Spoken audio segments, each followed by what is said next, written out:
The sky above the Anfauglith did not hold the stars of Varda. It held only the choking, sulphurous, bruised purple of Thangorodrim's cumes. The Battle of Sudden Flame, the Dagor Bragollach, had technically ended, but the slaughter had merely changed its cadence. The great siege was broken. The Noldor, those proud princes of the West who had thought to wring Morgoth in his own fortress, were now scattered like autumn leaves before a winter gale.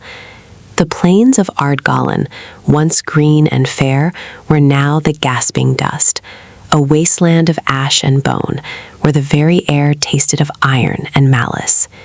Here, the shadow of the Dark Lord was absolute, a heavy blanket that smothered hope before it could draw breath. Into this world of ancient sorrow and ruin, a new note was struck in the music, a chord not sung by the Ainur at the dawn of time, but a piercing golden resonance from a reality far removed from the circles of the world. It began as a tear in the firmament, high above the peaks of the arid Wethrin. It was not the white flame of a falling star, nor the red glare of a dragon's breath.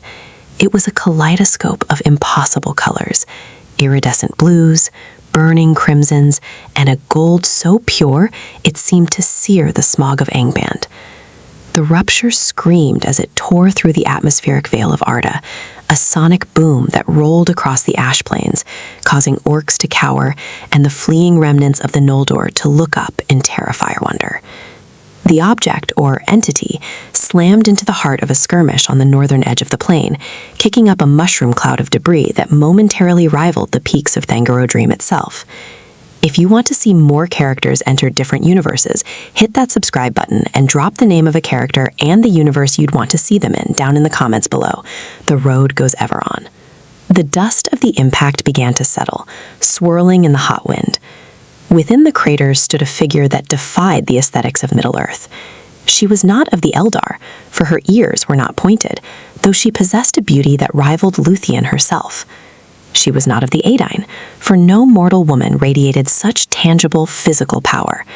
She wore armor of red and gold, forged not by the smiths of Nogrod or Gondolin, but by divine hands under a different sun. A golden lasso hung at her hip, glowing with a hum that made the very shadows recoil. Diana of Themyscira rose from one knee, her eyes, dark and ancient as the earth, scanning the horizon. She remembered a flash of light, a disruption in the boom tube she had been intercepting, and then the sensation of falling through the bleed of the multiverse. Now her senses were assaulted by the stench of absolute evil. The air here was thick with a psychic weight she had rarely felt, even in the presence of Hades or Ares.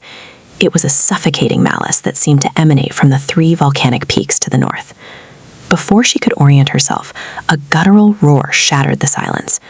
Through the settling dust, a company of orcs, black-armored, jagged-toothed, and eyes burning with the will of their master, charged.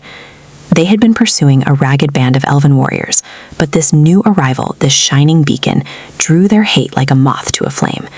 They did not know what she was, only that she was bright, and in the dominion of Morgoth, all that is bright must be defiled. Diana did not hesitate. The Amazonian princess did not need to speak the language of this world to understand the intent of the creatures rushing toward her. Their very existence felt like a violation of natural law. She drew the god-killer sword. The blade rang with a sound like a temple bell.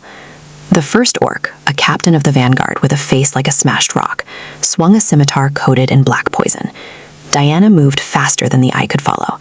She stepped inside his guard, her gauntlet connecting with his chestplate. The metal shattered, and the orc was launched backward with the force of a ballista bolt, crashing through 3 of his kin behind him.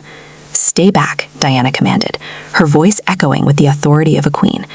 The language she spoke was ancient Greek, unintelligible to the orcs, but the tone broke their charge for a heartbeat. They hissed, regrouping. Arrows, fletched with black feathers, whistled through the air. Diana crossed her silver bracelets, the bracelets of submission, before her face. Clang, clang, clang. The sound was rhythmic, metallic sparks flying as the shafts disintegrated against the divine metal. This was not merely a skirmish, it was a massacre of the aggressors. Diana leaped, clearing 20 feet of distance in a single bound, landing in the center of the horde. She was a whirlwind of red and gold. She struck with the flat of her blade and the edge of her shield, Her movements fluid as water, yet hard as stone. Every blow sent shockwaves through the packed earth.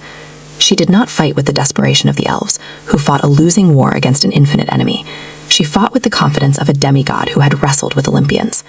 From the ridge above the crater, the elven survivors watched, frozen. They were of the House of Fingolfin, High King of the Noldor, and they had seen many wonders in the west before the darkening.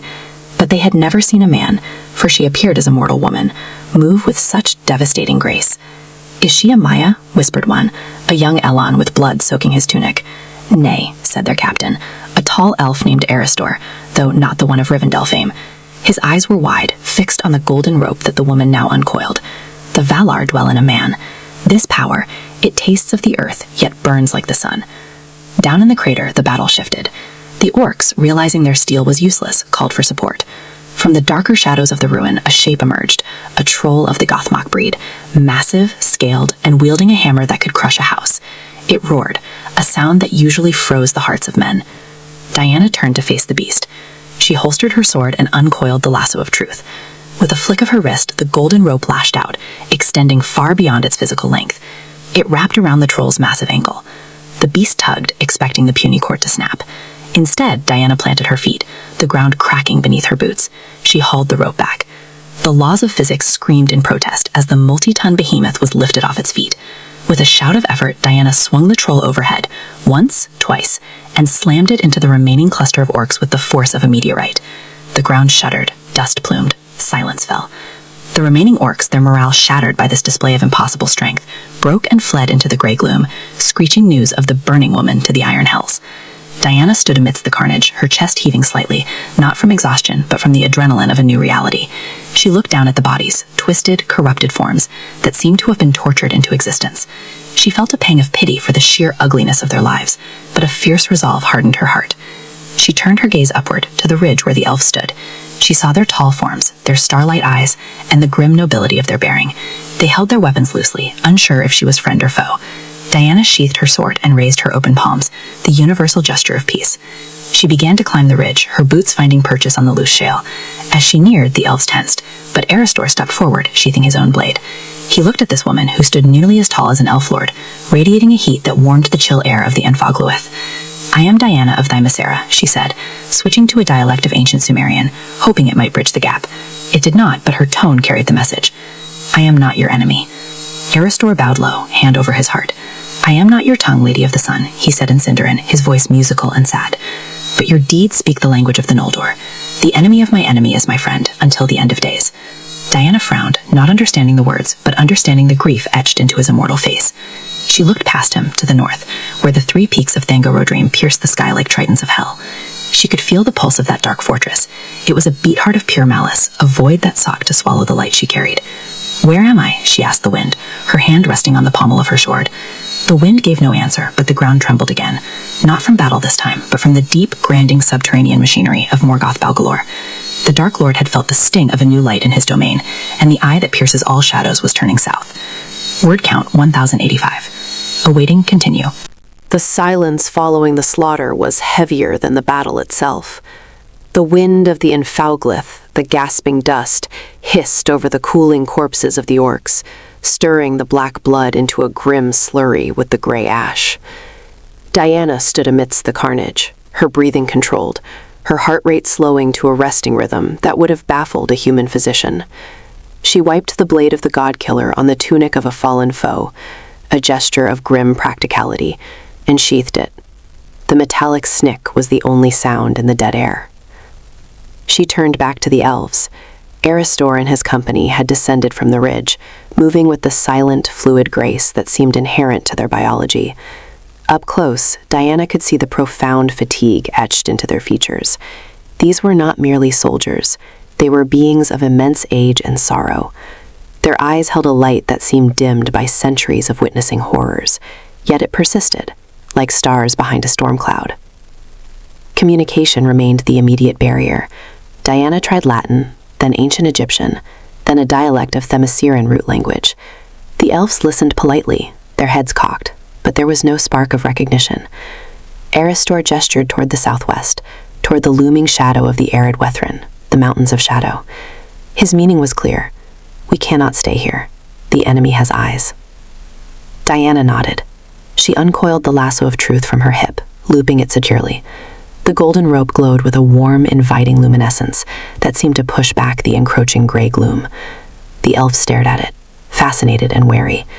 To them, light was a sacred thing, reminiscent of the 2 trees destroyed long ago, yet here was a stranger wielding it as a tool. They moved out. The pace was grueling. The elves marched with a relentless endurance, but Diana matched them effortlessly.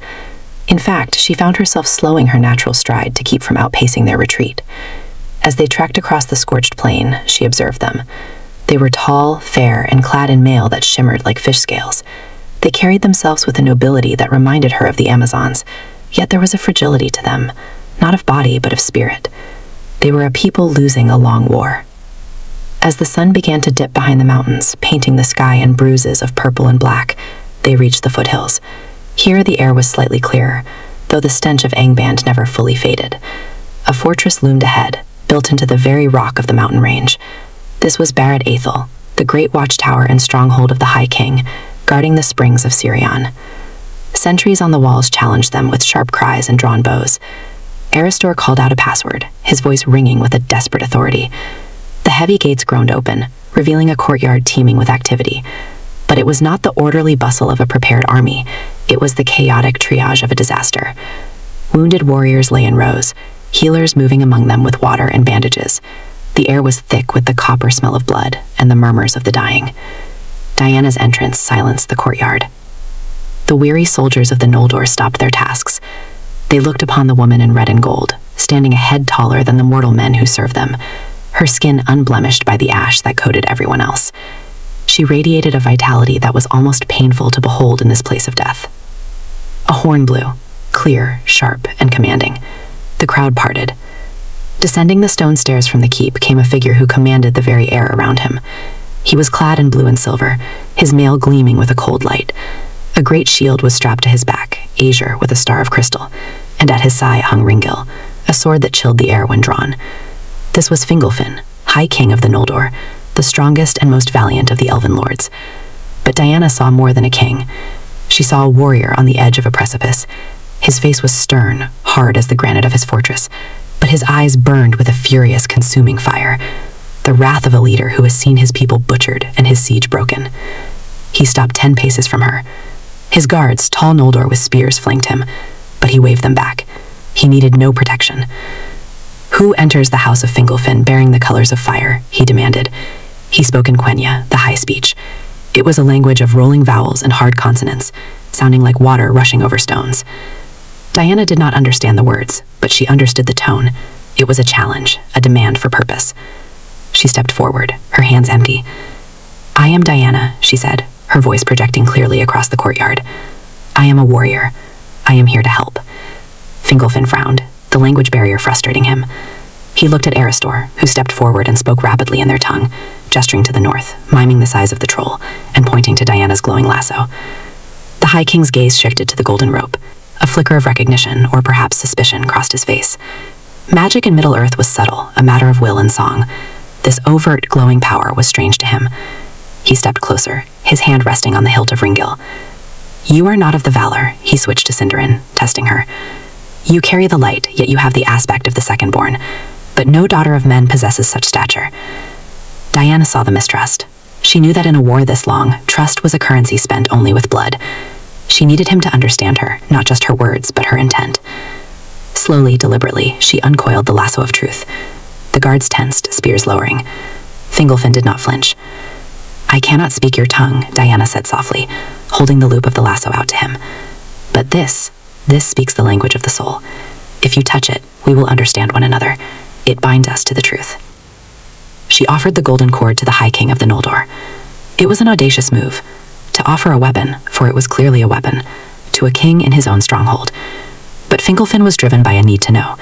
If this was a servant of Morgoth sent to deceive him, he would cut him down. If this was a herald of the West, he reached out. His gauntleted hand grasped the golden robe. The effect was instantaneous. A shockwave of golden light pulsed through the courtyard, not blinding but clarifying. The connection snapped into place. Mind touched mind. Fingolfin gasped. He did not feel magic as he knew it, the song of the Ainu. He felt divinity, but not the distant oceanic power of Ulmo or the windy vastness of Manwë. This was immediate, hot, and fiercely human. He saw flashes of her life, an island of warrior women, a world of steel and lightning, gods that were petty and cruel, and a woman who stood between the helpless and the dark. He felt her compassion, his unwavering commitment to the truth, and his absolute lack of fear. And Diana saw him. She saw the light of the 2 trees of Valinor, a beauty so profound it made her heart ache. She saw the oath of Feanor that cursed his people, the kinslaying Halcolande that haunted his dreams, and the endless grinding war against a foe who was a god in truth. She felt his despair, the crushing weight of the knowledge that they could not win. The connection held for a long moment, bridging universes. Fingolfin released the rope, stepping back. He looked at Diana with new eyes. The suspicion was gone, replaced by a profound, tragic wonder. "You are a queen in your own right," Fingolfin said. The words were Sindarin, but to Diana they translated perfectly in her mind, the lasso's lingering effect filtering the syntax. "I am Wonder Woman," she replied, the title feeling strange in this ancient place. "And I see the shadow that lies over your land, King Fingolfin. I have fought gods like Words of Warp. I have broken chains forged by hate." "Morgoth is no mere god of war," Fingolfin said grim. He turned, gesturing her to follow him up the stairs to the battlements. "He is the source of it. He is the great enemy of the world. And today he has broken us." They walked to the ramparts. Below them, the fires of the encampment flickered. To the north, the sky glowed with a sick red heat. "My people are scattering," Fingolfin admitted, leaning on the stone parapet. "The Siege of Angband is ended. My brothers are besieged or dead. The race of men, the Eden, are being hunted like beasts." He looked at her. "You have power, Diana," I felt it. "It burns like a star. But a single star cannot banish the night." Diana looked north, her eyes narrowing. She rested her hand on the cold stone. "In my world we have a saying," she said, her voice still hard. "Darkness does not drive out darkness. Only light can do that. You say the siege is broken. You say the war is lost." She turned to him, the wind catching her dark hair. "Then we stop fighting a siege, and we start fighting a war. I do not know this, Morgoth, but I know bullies, and I know that they rely on fear.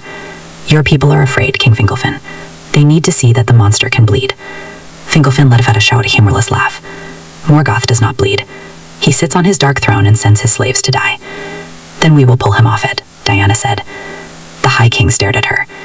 For the first time since the fires of the Bragollach had erupted, the ice around his heart cracked. It wasn't hope, not yet, but it was curiosity. "Come," he said, pushing off the wall. "The lords of the Noldor must hear this. If we are to die, let us die with such a fire that even the Valar will see it from beyond the sea."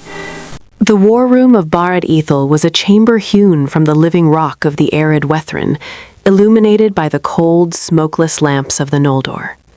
High King Fingolfin stood over a great table of stone, upon which a map of Beleriand was etched in silver, an inlay of lapis lazuli. The map, however, was a relic of a time before the fire. The reality outside was a charred ruin. Diana stood at the edge of the circle of elf lords. She had discarded her red and gold cloak, the heat of the fortress's interior stifling, revealing the full glory of her armor. The Noldor captains, tall and fair of face but grim of spirit, stole glances at her. They were accustomed to beauty, for the Eldar were the fairest of all beings, but Diana's beauty was kinetic. It was the beauty of a storm or a drawn bow, not the passive beauty of starlight. "We are blind," said Hodor Lorindol, the golden-haired lord of the House of Hodor, standing beside his elven liege. He was a man, tall and mighty, yet mortal. Diana's eyes lingered on him. Here was the first of her kind, or near enough, that she had seen. "The smoke of Thongorodrim covers the movements of the enemy. The scouts we send north do not return." "Morgoth does not need to hide his movements anymore," Fingolfin said, his voice heavy with the weight of the crown. "He has broken the leaguer. He intends to sweep us into the sea." "Not yet," a harsh voice rasped from the corner. Two guards dragged a creature forward. It was not a common orc. This being stood nearly as tall as an elf, with skin like cracked obsidian and eyes that burned with a pale, intelligent malice. It was a bold dog, a minor Maya spirit that had taken the raiment of an orc captain to serve the Dark Lord. It had been pulled from the rubble of the initial assault, dazed but unbroken. The creature sneered at the assembly, its black blood dripping onto the stone floor. "The Lord of all sees you, little king," It hissed in a debased form of Quenya. He sees your fear. He smells it. Fingolfin's hand drifted to the hilt of Ringil. Speak, servant of shadow. Where will the next blow fall? Is it Hithlum or the pass of Aglon? The bulldog laughed, a sound like grinding stones. Why should I tell you, meat? You will kill me regardless. My master grants me life eternal in the void. Your death is final. The captains murmured. Torture was beneath the Noldor, though in these dark days some had considered it. But a Maya spirit bound in flesh could resist pain that would break 100 men. He will not speak. Hodder gripped his axe. Let me end him. Wait. The single word cut through the tension. Diana stepped forward. The ring of lords parted for her. She looked at the creature not with hatred, but with a stern, clinical appraisal. Pain will not work on a creature born of hate, Diana said, her voice calm. She unhooked the lasso of truth from her hip. In the dim light of the war room, the golden cord seemed to hum, casting warm, amber shadows against the cold walls. Pain feeds their narrative. It validates their cruelty. She walked toward the bulldog. The creature's sneer faltered. It shrank back, not from her size, but from the light of the lasso. To a being composed of deceit and shadow, the absolute purity of that light was repulsive. What is this trinket? The bulldog spat. Elf magic? No, Diana shook her head. It is the fire of Hestia. It is the truth. With a fluid motion, she spun the lasso. It settled around the bulldog's torso, tightening with a snap. The effect was instantaneous and terrifying. The creature did not just scream, it shrieked, a sound that tore at the spirit. Smoke began to rise from where the golden rope touched its obsidian skin. The bulldog fell to its knees, clawing at the loop, but its hands passed through the light as if it were intangible, yet the bond held firm against its body. The truth burns, Diana said, her eyes glowing with power. I tightened my grip. It burns away the lies you tell yourself.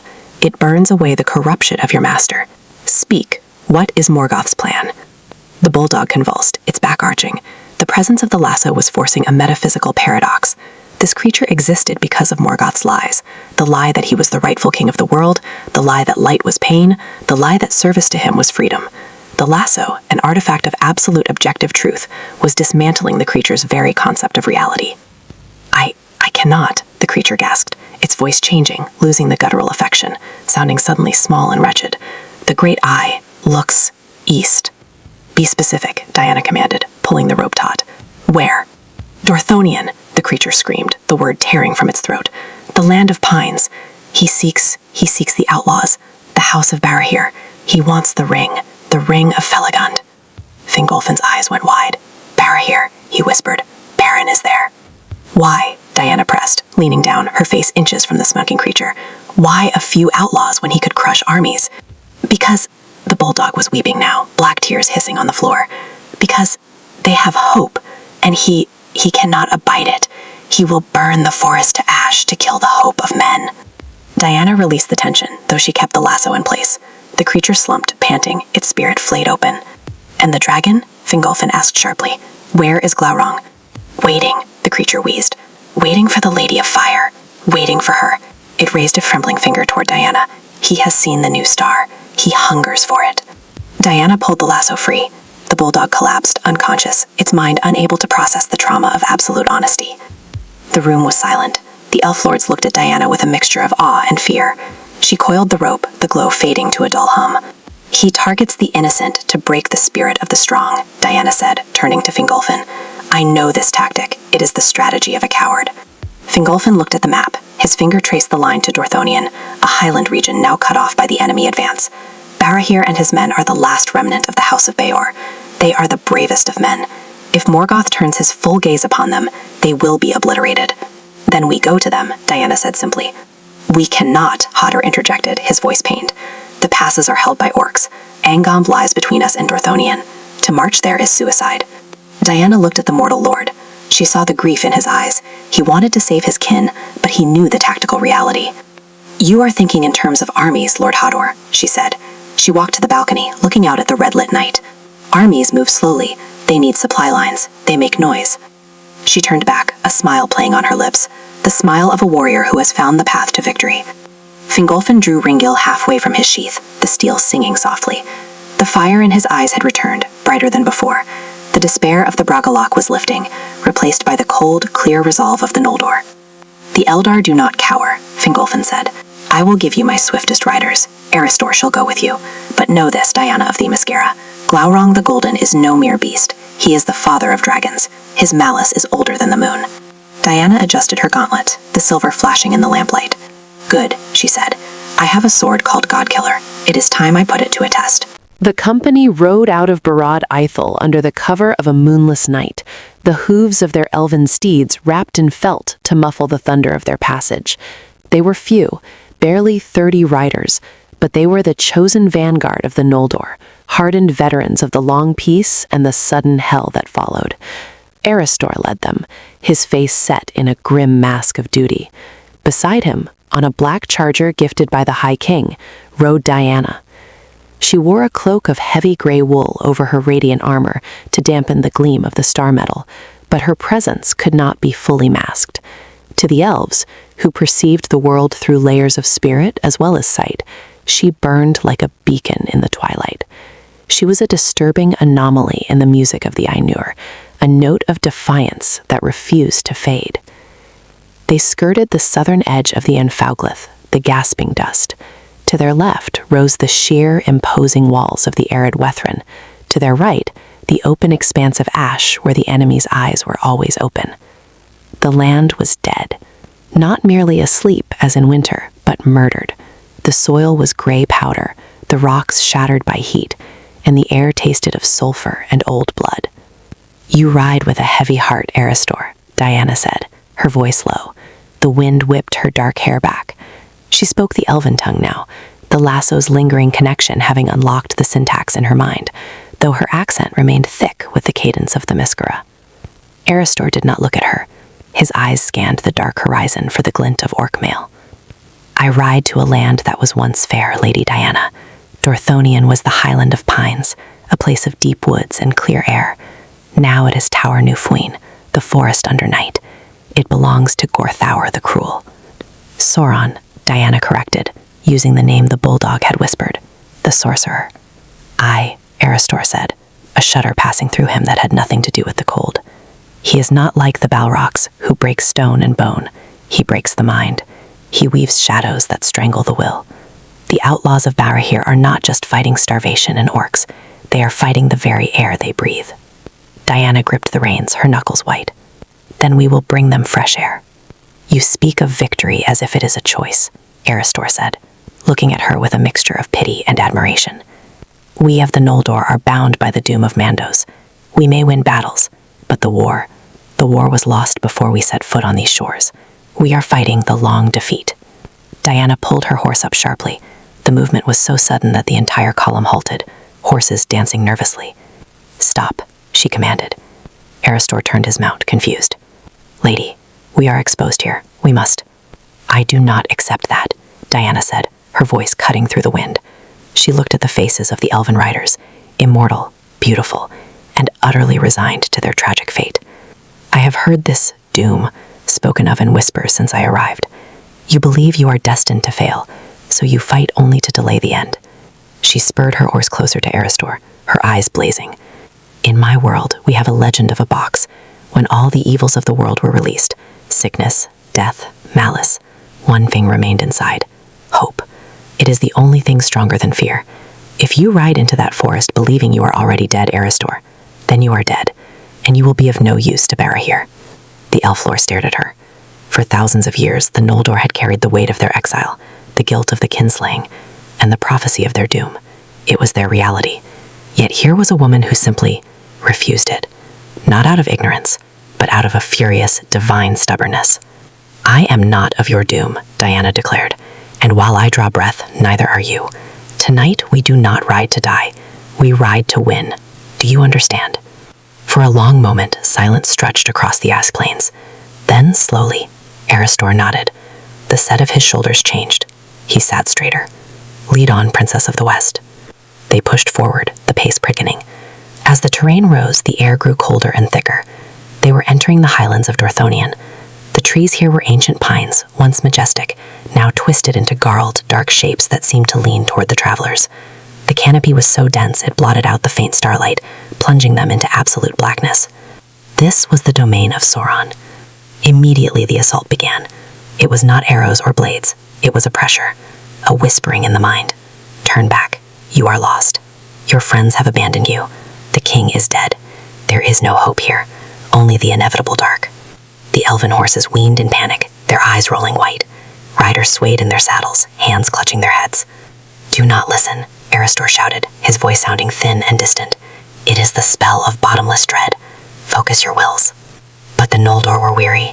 Their natural resistance to magic was eroded by the crushing sorrow of the Bragollach. One rider, a young elf named Lindir, gave a cry of despair and turned his horse, bolting into the darkness, convinced he saw his slain brother beckoning him. No, Diana cried. She did not draw her sword. She drew the lasso.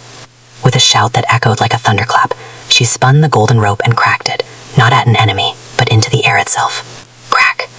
The sound was physical, shattering the silence.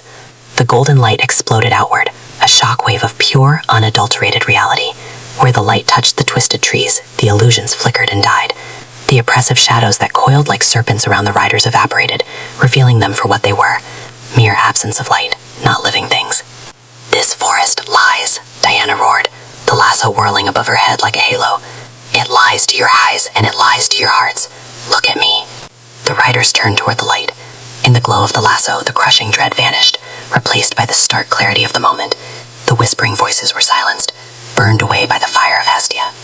Even the trees seemed to recoil, their twisted branches pulling back, as if in pain. Forward, Diana commanded, keeping the lasso spinning, creating a bubble of golden sanctuary around the company. Follow the light. They charged through the undergrowth, the unnatural darkness parting before them. They rode for hours, guided by the instinct Diana honed as a hunter, and by the faint, distinct trail of human desperation. Just before dawn, they reached a rocky ravine, a natural fortress hidden by a screen of dense firs. The smell of wood smoke and unwashed bodies hung in the air. Hold, Aristor signaled. From the rocks above, a rough voice challenged them. One step closer, fair folk, and you'll find out if elves bleed as red as men. Diana looked up. A man stood on the crag, a rough cloak of bare wool over rusted mail. His face was a map of scars, his beard matted, but his eyes were fierce and unyielding. He held a drawn bow, the arrow pointed at Diana's heart. Aristor called out, stepping into the light. Bees, we are friends from Hivlam. We bring aid from the High King. The man lowered the bow slowly, but he did not smile. He looked at the company, his gaze settling on Diana. He spat on the ground. You bring bright colors and loud noises to a land where silence is the only shield, Barad growled, climbing down the rocks. Sauron's wolves will have heard that thunderclap from miles away. You've likely killed us all. If we hadn't come, Diana said, dismounting and meeting the outlaw lord eye to eye, the shadows would have consumed you within the week. I tasted the air. The sorcery was closing in. Barad scoffed, though his eyes widened slightly at her height. And what does a woman know of the necromancer's art? I know that he is afraid, Diana said calmly. He is afraid of the truth, and he is afraid of you. Before Barad could retort, a young man slid down the screen behind him, lean, dark-haired, with eyes that held a strange prophetic light. It was Beren, son of Barahir. He looked at Diana, and unlike his father, he did not see a tactical liability. He saw a miracle. Father, Beren whispered, gripping Barahir's arm. The wolves have stopped howling. Barad paused, tilting his head. The forest, usually alive with the distant, terrifying cries of Sauron's werewolves, was silent. Diana coiled her lasso, the golden glow dimming, but no disappearing. She rested her hand on the pommel of the god-killer. They haven't stopped, she said, her gaze turning to the dark tree line behind them. They're waiting. They know the trap is sprung. The silence of Dor-nu-Fauglith was not peaceful. It was predatory. The ancient pines, choked by lichen and shadow, stood like the bars of a prison cell. In the small clearing where Barahir's outlaws had made their desperate stand, the air grew heavy, smelling of wet fur and old rot. Get your men back, Diana ordered, her voice low but carrying the weight of command. She did not look at Barahir. Her gaze was fixed on the shifting darkness between the trees. Barahir bristled, his hand tightening on his sword hilt. I do not take orders from strangers in my own camp, woman.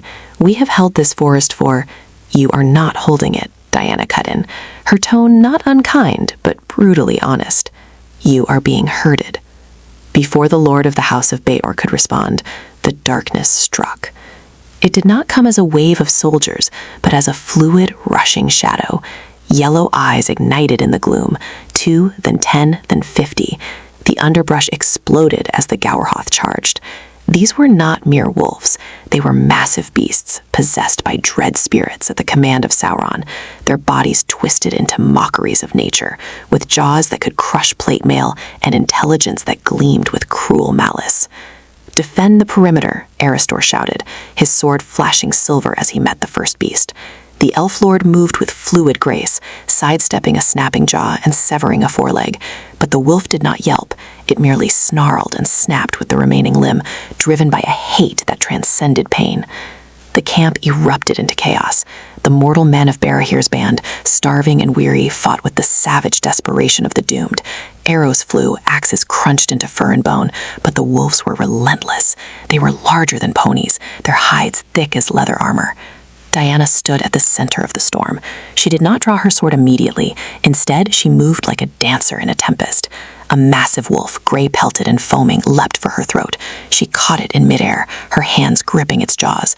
With a sharp twist of her hips and a grunt of exertion, she used the beast's own momentum to slam it into the ground.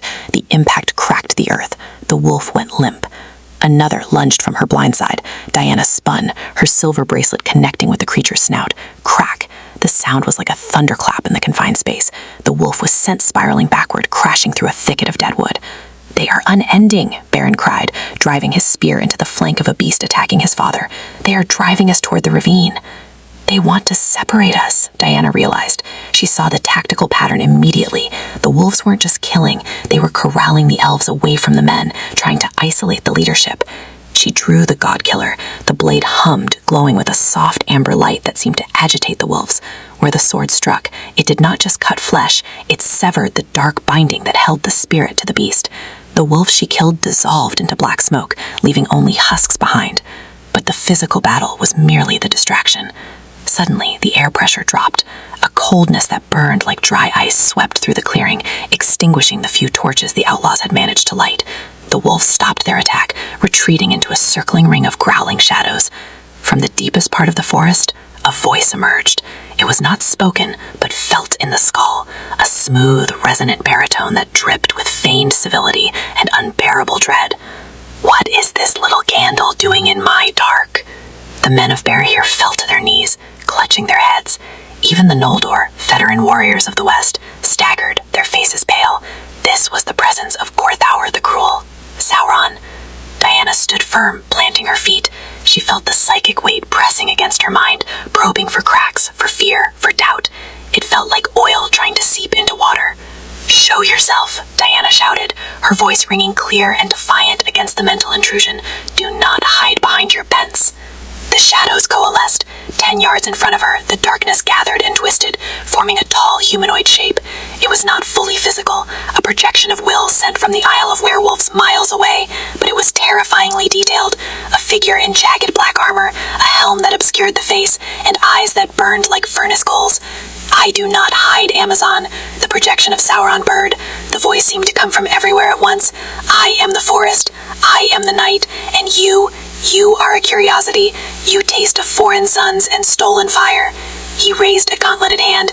Instantly, Diana felt her limbs grow heavy. The air around her turned into a viscous sludge. It was a spell of minding, a weaving of shadows to entrap the will. "Kneel," Sauron commanded. "Kneel, and I will show you the order that I bring to this chaotic world. I will give you a purpose worthy of your strength." Barahir watched through the gaps of his fingers, terrified. He saw the woman in gold struggling, her knees bending slightly under the unseen weight. The power of the Maya was ancient and vast, a gravity well of domination. Diana gritted her teeth.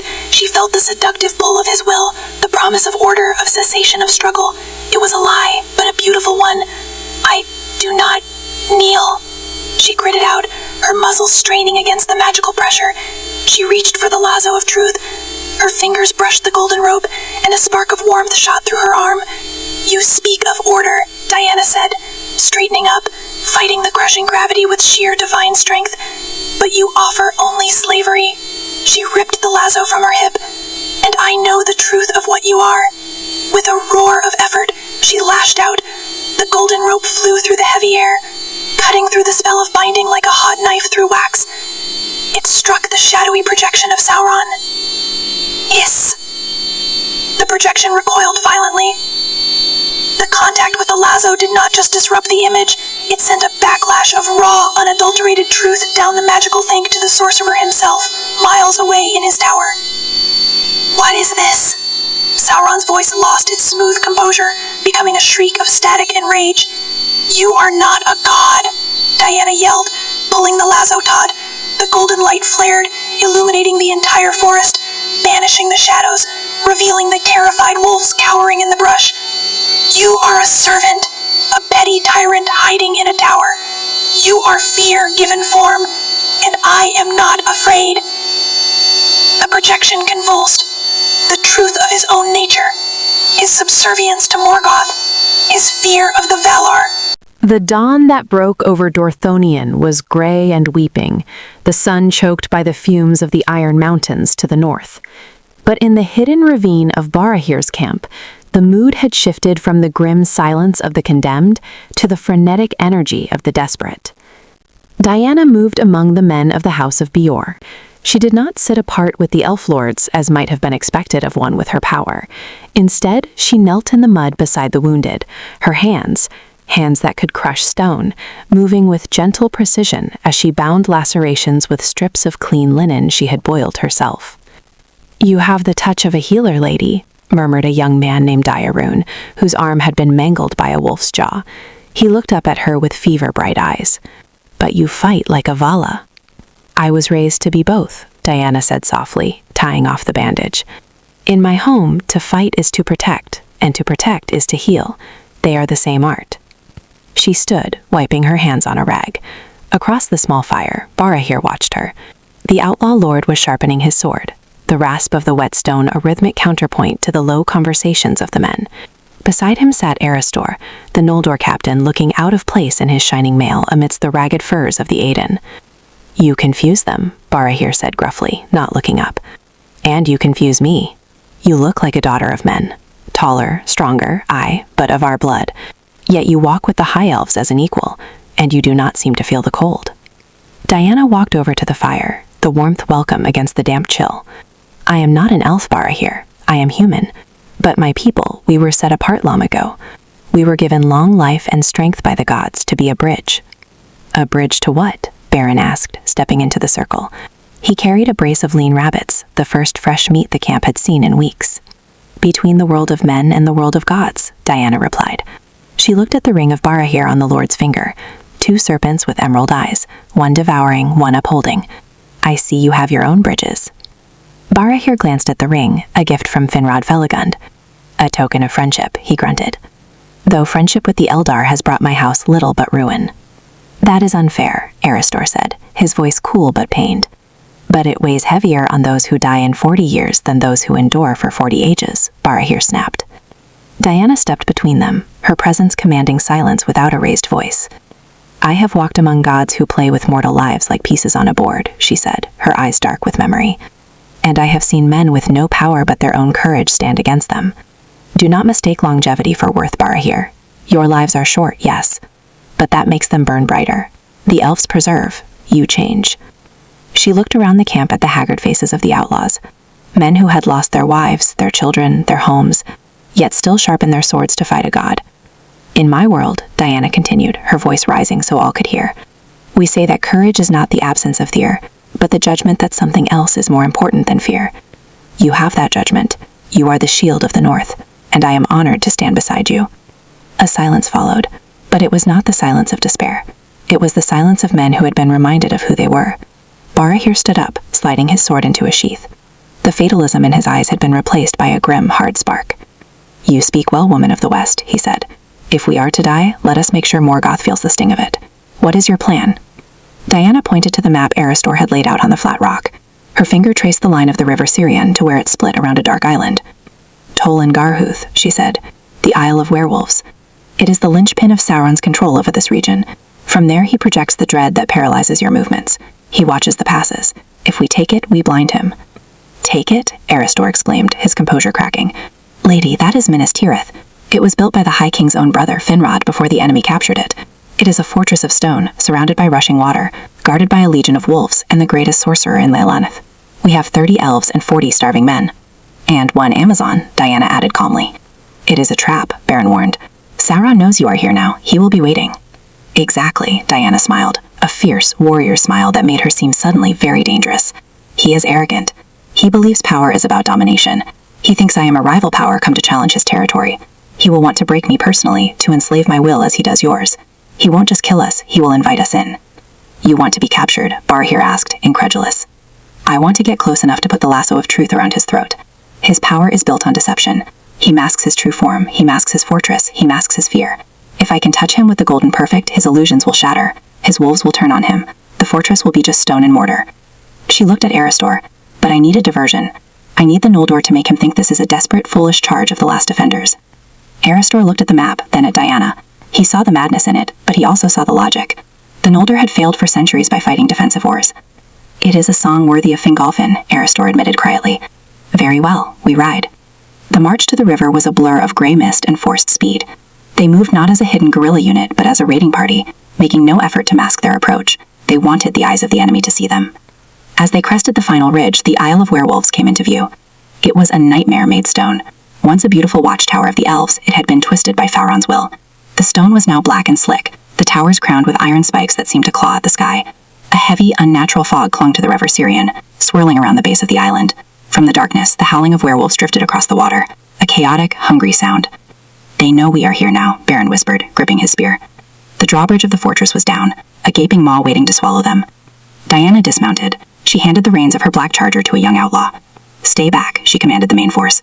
Aristor, take the archers to the ridge. Barahir, keep your men ready to flank when the chaos starts. And you? Barahir asked. Diana drew the god-killer sword in her right hand and uncoiled the lasso in her left. The golden rope glowed furiously in the gloom, a star fallen to earth. I am going to knock on the door. She walked onto the bridge alone. The wind howled down the river valley, tearing at her cloak. Her armor gleamed, a challenge to the encroaching dark. Every step rang on the stone. I could feel the eyes watching her, hundreds of them, yellow and cruel. I could feel the crushing weight of Sauron's malice focusing on her like a magnifying glass. Come, little star, the voice whispered in her mind, slithering and cold. Come and see what happens to those who defy the order of the world. Diana did not slow her pace. She walked until she stood at the center of the bridge, the fortress looming over her like a mountain. Sauron, she shouted, her voice amplified by her own divine power, shaking the dust from the black stones. I am Diana of Themyscira. I deny your order. I deny your master. Come out and face me, or I will bring this tower down on your head. For a moment, there was only the rushing of the river. Then the iron gates groaned. They did not open for an army. They opened for a single figure. A great wolf, larger than any horse, stalked out of the darkness. Its fur was matted with blood, its eyes burning with a sentient green fire. This was Dragluin, sire of werewolves, the oldest and most terrible of his kind. And riding upon his back, clad not in armor but in robes of shifting shadow that seemed to eat the light, sat the necromancer. Sauron smiled. It was a beautiful, terrible smile. You have spirit, he said, his voice smooth as velvet over a grave. It will be a pleasure to break it. Section 7. The bridge of Tol in Gorhoth was a slender tongue of stone arched over the rushing black waters of the Sirion.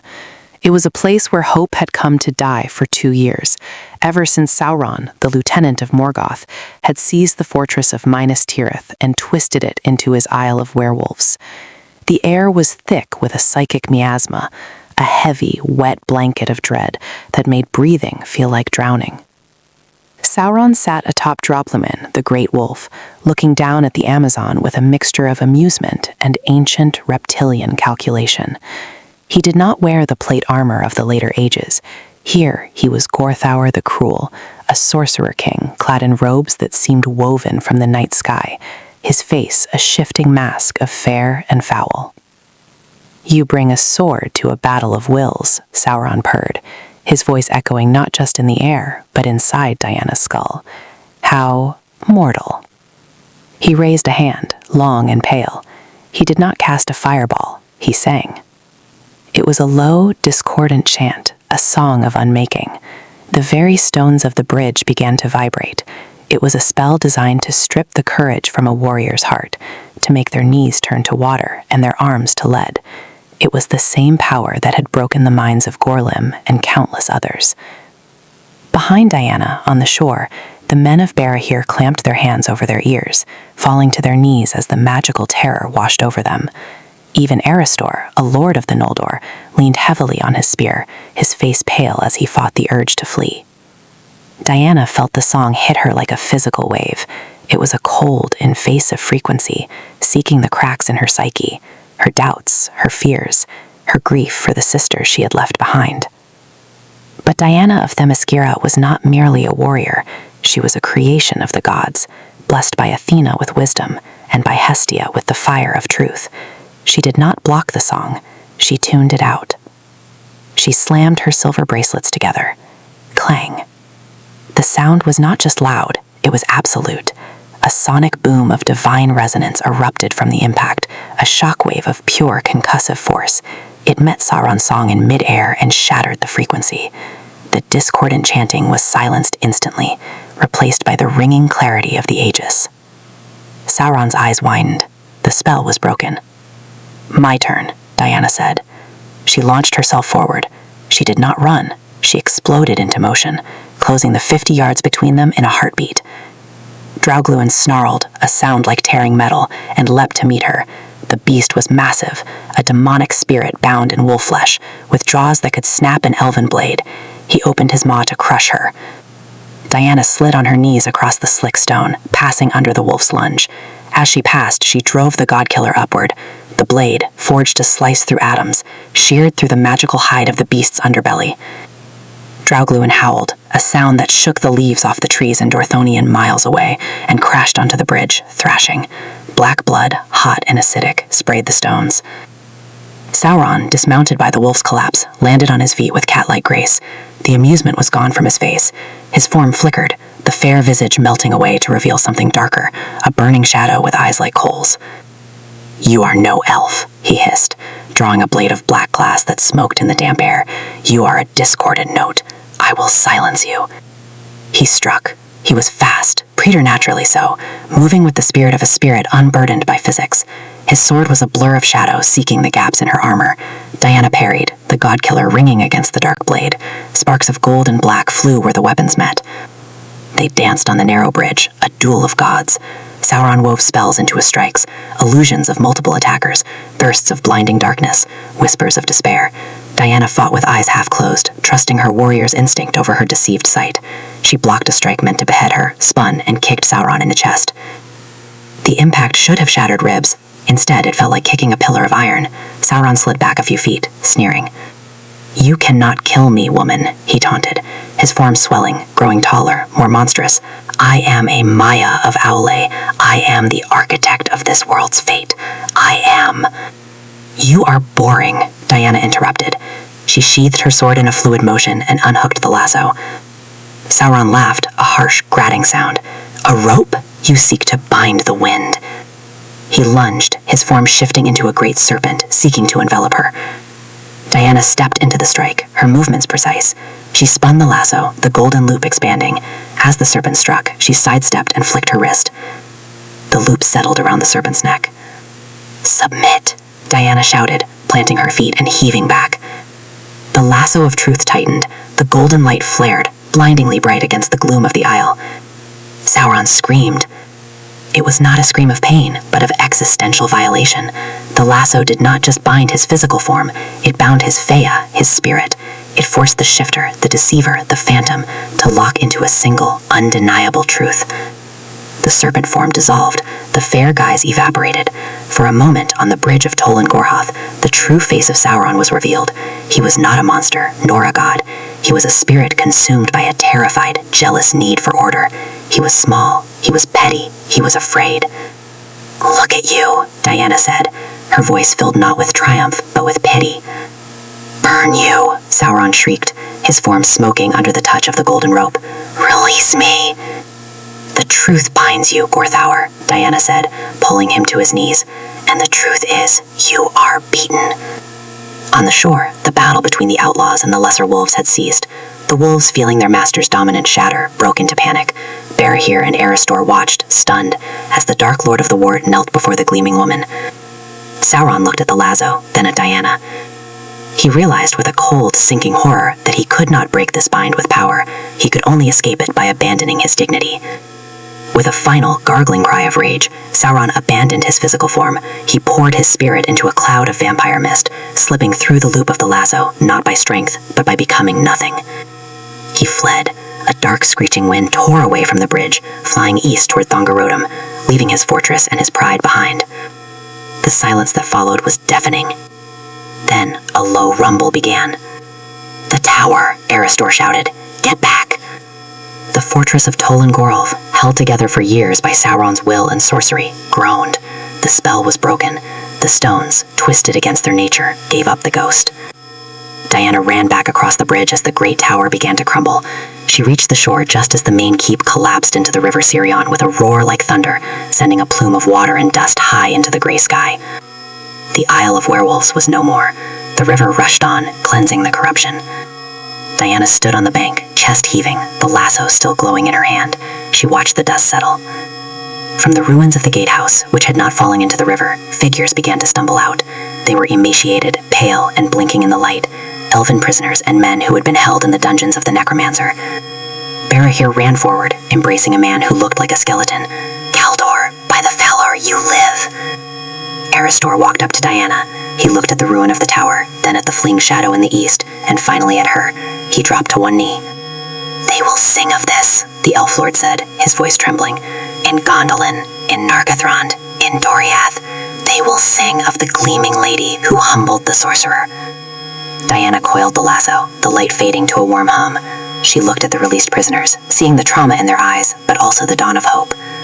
"Let them sing," Diana said, looking north toward the 3 peaks of Thongarodum that pierced the distant horizon.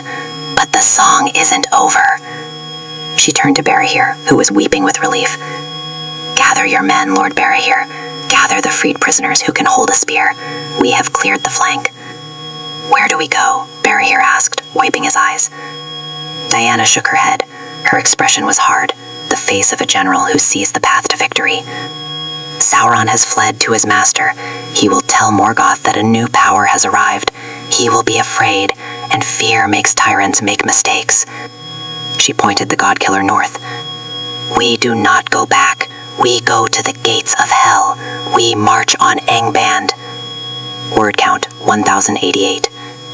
Awaiting continue. The road to Angband was not a road at all. It was a scar upon the face of the world. Having crossed the terror of the Fingolfin, Diana and her small band of Noldor and Aden now trod upon the Dor-Daedaloth, the land of dread that surrounded the fortress of Morgoth. Here, the air was unbreathable for ordinary men, thick with toxic fumes and the heat of 1,000 furnaces. But Diana's presence acted as a shield. The aura of the Lasso of Truth and the divine vitality of her blood pushed back the poisonous vapors, creating a pocket of clean air that traveled with them like a bubble of spring moving through hell. They were no longer a raiding party. They were a provocation. News of the fall of Tol and Gowerhoth had traveled fast. The skies above were choked with crows and bats, the spies of the enemy, shrieking news of the Sun Woman to the Iron Throne. Yet, strangely, no army came to meet them. No orc legions swarmed from the pits. The silence was heavier than the roar of battle. "He waits," Eristor whispered, his hand white-knuckled on his sword. The Elf Lord's face was pale, his eyes fixed on the 3 peaks of Thangorodarum that now loomed directly ahead, piercing the clouds like black needles. "He invites us to the slaughter." "He is clearing the board," Diana said, her eyes scanning the jagged terrain. She could feel the ground vibrating, a rhythmic, deep thrum that resonated in her bones. He is sending a champion. As if in answer, the great gates of Angband, leagues away but visible through the gloom, groaned open. They did not release a host. They released a single shadow. At first, it looked like a cloud of smoke moving against the wind. Then the smoke ignited. A mane of fire erupted, swirling around a core of absolute darkness. Wings of shadow spread from wall to wall of the valley, blotting out the red light of the volcanoes. A wave of heat washed over the company, hot enough to singe hair. The men of Barahir fell back, shielding their faces. The horses screamed and bolted, unable to be calmed. "Valarauco," Eristor cried, his voice cracking with a terror that Diana had not heard before. "It is Gothmog, the Lord of Balrogs." Diana stepped forward, motioning for her companions to retreat. She unclasped her cloak, letting it fall to the ash. She stood in her armor, the silver and gold gleaming defiantly against the encroaching red dark. "Go back," she commanded, not looking away from the approaching demon. "Guard the perimeter. This is not a fight for mortal men." Gothmog approached with the inevitability of a landslide. He was twice the height of an elf, a humanoid shape of rolling magma and shadow. In one hand, he held a black axe the size of a millstone. In the other, a whip of many thongs that dripped with white-hot fire. He stopped 50 yards away. The heat was intense, causing the air to shimmer. "I smell the blood of the West," Gothmog's voice boomed. It was not like Sauron's smooth telepathy. It was the sound of a cracking tectonic plate, deep and grinding. "You are the gnat that stung the sorcerer. You have come far to die." Diana drew the godkiller. She did not assume a defensive stance. She walked toward him. "I am Diana of Themyscira," she announced, her voice calm, cutting through the roar of the fire. "And I have come to break your master's chains. Step aside, demon, or be extinguished." Gothmog laughed, a sound like a collapsing mine. "I am the High Captain of Angband. I am the Slayer of Fëanor. Your little sword cannot harm the flame imperishable." He lashed out. The whip cracked, a sound that shattered the sound barrier and sent a shockwave of thunder rolling across the plain. The fiery thongs lashed toward Diana's neck, moving faster than thought. Diana raised her left arm. Clang. The bracelets of submission met the whip. The impact released a blinding flash of energy, scattering the Balrog's fire into harmless sparks. Diana didn't flinch. She absorbed the kinetic energy of a blow that would have decapitated a dragon. "Fast," she noted, her eyes narrowing, but predictable. Gothmog roared in surprise. He yanked the whip back and charged, raising his black axe. The ground shook with every step. He brought the axe down in a vertical cleavage meant to split the earth itself. Diana sidestepped. The axe buried itself in the obsidian rock where she had stood a fraction of a second before, shattering the stone into dust. She launched herself into the air. Using the shaft of the axe as a springboard, she vaulted toward the Balrog's face. Gothmog recoiled, breathing a torrent of fire. Diana crossed her gauntlets, plowing through the inferno, the divine metal shielding her from the heat. She struck. The godkiller slashed across Gothmog's chest. For the first time in an age, the Lord of Balrogs knew pain.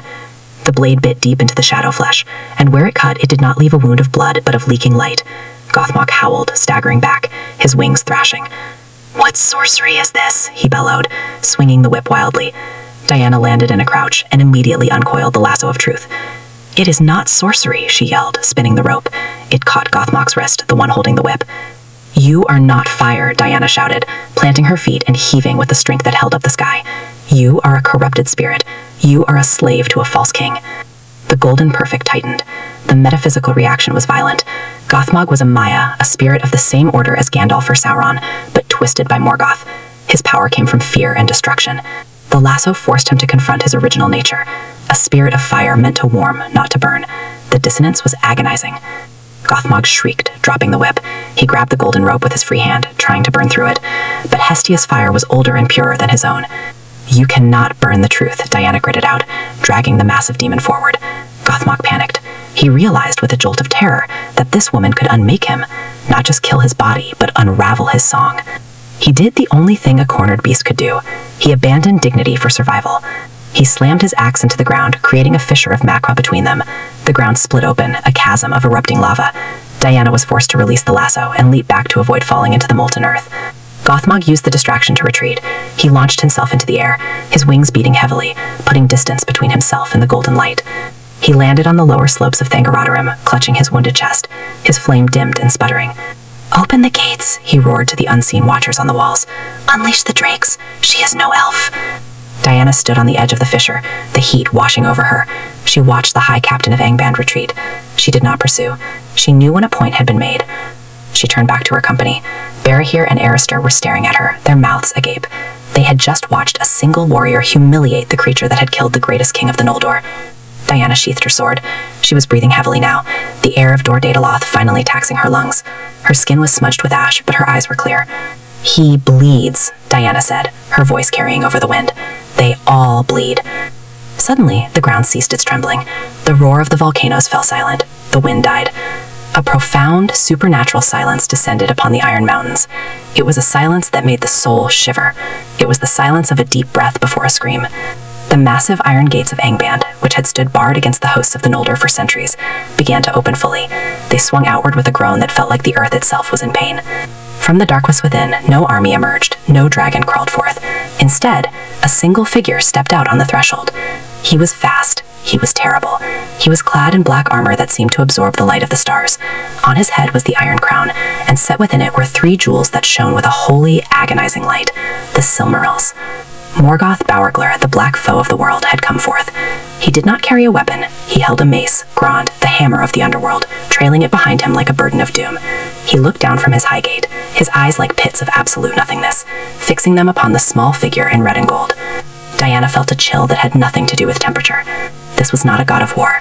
This was the source of evil itself. Finally, Diana whispered, reaching for her sword again. The boss level. Morgoth Bragollach stood before the gates of Angband like a mountain of shadow given form. He was not merely a large warrior. He was a cosmic error, a corruption of the very fabric of Arda. His black armor did not reflect the fires of the volcanoes. It consumed them, creating a silhouette of absolute nothingness against the burning sky. In his right hand, he trailed Grond, the hammer of the underworld, a mace so heavy that its path through the ash was a furrow of shattered stone. But it was his brow that commanded the eye.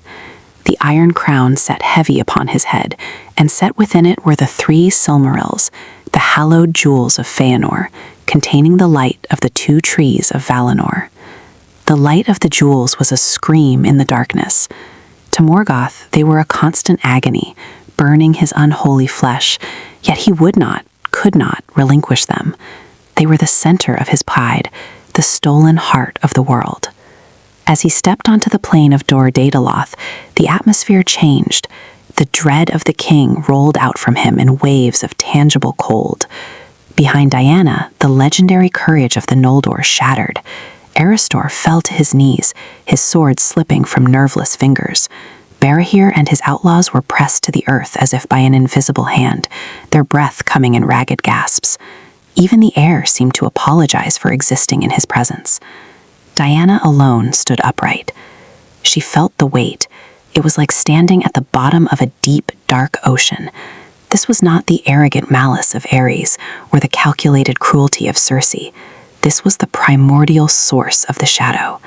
Morgoth was a Vala, a being who had helped sing the world into existence, and he brought the weight of that cosmic seniority to bear. "You have come far, little spark," Morgoth said. His voice was not heard by the ears. It was a vibration in the marrow of her bones, a deep, grinding tectonic groan. "You are not of this music. You are a discord, a fragment of a dream from a lesser world." He stopped 10 paces from her. The ground beneath his feet cracked and blackened. "I am the master of the fates of Arda," Morgoth declared, his eyes burning like pits of furnace fire. "I have broken the high spirits of the West. I have turned the wise to madness and the brave to dust. What do you hope to achieve with your sliver of steel and your golden thread?" Diana adjusted her grip on the godkiller. Her arms felt like lead, her heart hammered against her ribs like a trapped bird. But she did not lower her gaze. She looked into those pits of fire and saw the truth she had seen in Sauron, only magnified a millionfold. "You speak of fate," Diana said, her voice small but clear in the suffocating silence. "But I have seen the fate of tyrants. They always believe they are the end of the story, but they are only the obstacles." She stepped forward. The movement was a miracle in itself, a defiance of the metaphysical gravity Morgoth projected. "I am Diana of Themyscira," she shouted, and for the first time her voice carried the resonance of her own divine lineage, the daughter of Zeus, the champion of the Olympians.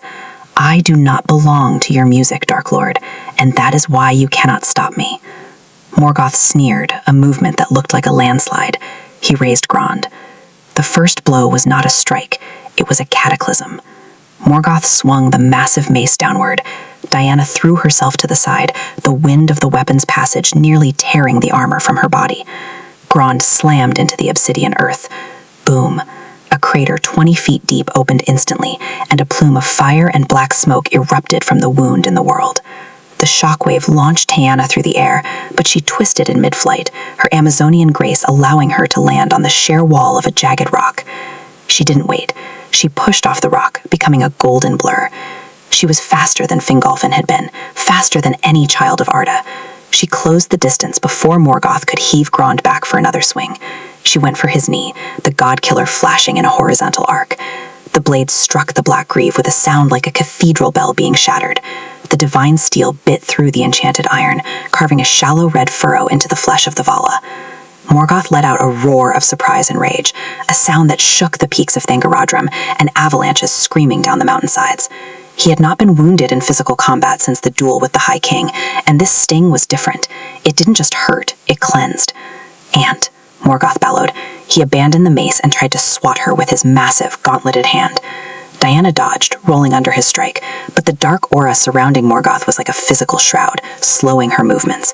She felt her strength flagging, the toxic air, the psychic pressure, the sheer scale of her opponent.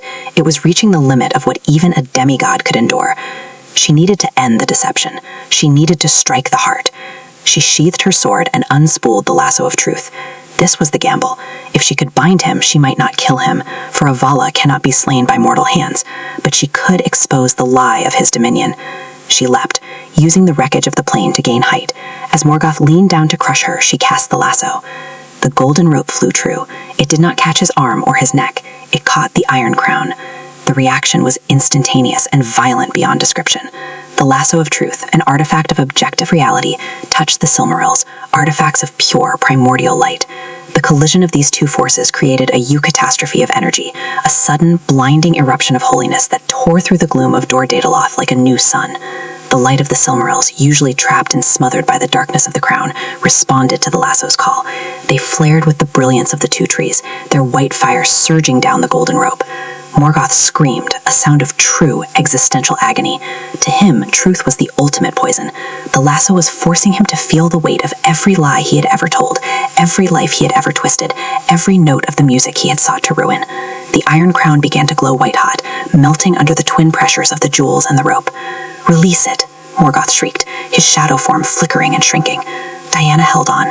Her hands were burning. Her skin was blistering from the proximity to the Silmarils. The divine blood in her veins was singing a song of defiance that rivaled the Ainu-Lindalai itself. "I will not," she gritted out, her boots furrowing deep into the ash as she tried to pull the Master of Lies to his knees. But the price was high. Morgoth in his desperation unleashed his full, unmitigated power. He reached out and grabbed the lasso with his bare, blackened hands. The conflict of energies reached a breaking point. A shockwave of golden and white fire exploded outward, a dome of light that could be seen from the shores of the Great Sea. The impact sent Diana flying backward, her armor cracked, her lasso vibrating with a pitch that threatened to shatter her soul. She slammed into the iron gates of Angband, the impact denting the metal. She fell to the ground, gasping, her vision swimming in red and gold. Morgoth stood, swaying. The iron crown was scarred. One of the Silmarils had been loosened, though it remained set. He was bleeding from a dozen shallow wounds, and his black armor was cracked. For the first time, he looked diminished. The absolute shadow had been thinned. But he was still standing, and Diana was at her limit. Morgoth raised Grond one last time, his face a mask of cold, murderous intent. "You have played your part, Amazon. Now I shall erase you from the memory of the world." The mace rose high, casting a shadow that swallowed Diana whole. She tried to move, but her legs failed her. She looked up at the approaching doom, her hand resting on the hilt of the godkiller. She had no fear, only a deep, quiet sadness that she wouldn't see the sun rise over Themyscira again. Clang! The sound was not Grond hitting the earth. It was the sound of a shield meeting the mace. A figure in blue and silver stood over Diana, his azure shield raised against the crushing weight of the Dark Lord. He was weary, he was bleeding, and his mail was scorched, but his eyes burned with the light of 100 stars. "Not this day, Bauglier," said Fingolfin, High King of the Noldor. He had broken the spell of dread. Inspired by the Amazonian's defiance, the king had crawled from the ash to stand beside his guest. Behind him, the horns of the Noldor sounded in the distance. The host of Hithlum, spurred by the light of the duel, was charging the plain. The climax had arrived. Section 10. The collision of Grond upon Fingolfin's shield, the crystal-starred steel sheen, did not shatter the Elf King as it had in the Songs of a Doomed timeline. Instead, the air rippled with a golden resonance, the lingering aura of Diana's lasso providing a metaphysical buttress to Fingolfin's waning strength. The High King groaned, his knees buckling, but he did not fall. He stood as a pillar of the ancient world, a testament to the light of the trees. "Diana!" Fingolfin's voice was a ragged shout. "The jewels! Strike while the shadow is thinned!" Diana did not need to be told twice. The sight of the king's sacrifice acted like a draught of Mirivor to her exhausted spirit. She pushed herself up from the scorched earth, her muscles screaming, her vision clearing. She saw the opening. Morgoth was overextended, his mace buried deep in the ground, his focus momentarily narrowed to the elf who dared to defy him. She didn't reach for her sword. She reached for the Lasso of Truth, which still hummed with the stolen radiance of the Silmarils. With a cry that echoed the battle shouts of Hippolyta, Diana lunged. She didn't aim for Morgoth's heart, for he had none, nor his head. She aimed for the crown. As Fingolfin lunged forward with Ringil, the silver sword biting into Morgoth's foot to pin him to the spot, Diana cast the golden rope. It didn't just loop, it sought, it hungered for the light. The lasso wrapped around the central Silmaril. "No!" Morgoth's voice was a void scream that tore the very clouds asunder. The interaction was a second Big Bang in the palm of her hand.